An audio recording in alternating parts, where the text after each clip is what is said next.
in 1962, you walk on as a basketball player for Roy Danford at Syracuse. And I wanted to go home the first year. I'm still there. Okay. How many years is that? Oh, jeez, 50 plus. A walk-on. What was the itch to get on that team?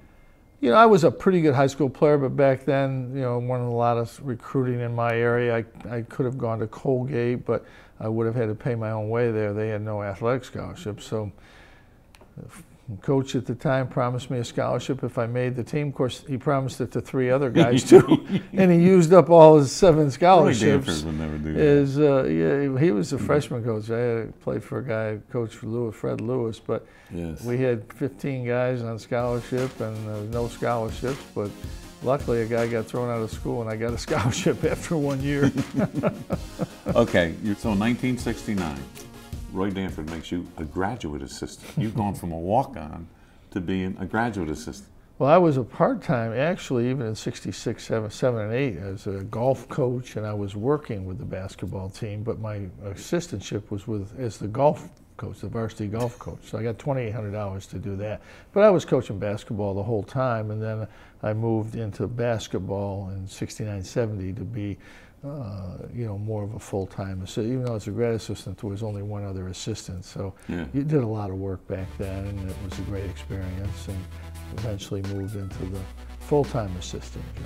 But not only that, Roy leaves to go to Tulane. So Yeah. 1976, you become head basketball coach at Syracuse University. It was a miracle, really. I was almost going to take the University of Rochester job that year. I wanted a head job, and then at the last minute, Roy got the Tulane job. I don't know why, but it was good for me. Yeah. And Syracuse opened up, and it just, you know, at that time, it was a good job. It wasn't what it is today. The Big East hadn't been formed, and until the Big East was formed with Dave Gavitt, his vision, that transformed Eastern college basketball, and it really, Dave Gavitt made, there's probably 5 or 6 of us in the Hall of Fame now, you know, John Thompson, Louis Carnesecca, obviously Jim Calhoun, now Rick Pitino, and all of us, you know, because of the Big East and because of Dave Gavitt. Without him, none of that would have ever happened.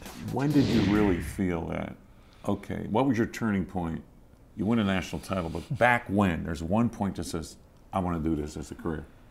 You know, you don't. Well, I wanted to play, so I played in the Eastern League, which was a pro league, right. And it was the only pro league, and it was on weekends. So I went to school and coached in Syracuse for 4 years. And played on Saturday and Sunday, and was able to go back and forth and do that. I really wanted to play. That's all I wanted to do. But after the 4th year, I was offered a, you know, full-time assistant position from a grad assistant. I had to decide, and I wasn't that good a player. I was an okay player, but I had a couple opportunities to go to the NBA, but nothing that I really thought would be good. And it was really an easy decision. You know, I like basketball. I'm not going to play. So let's try coaching.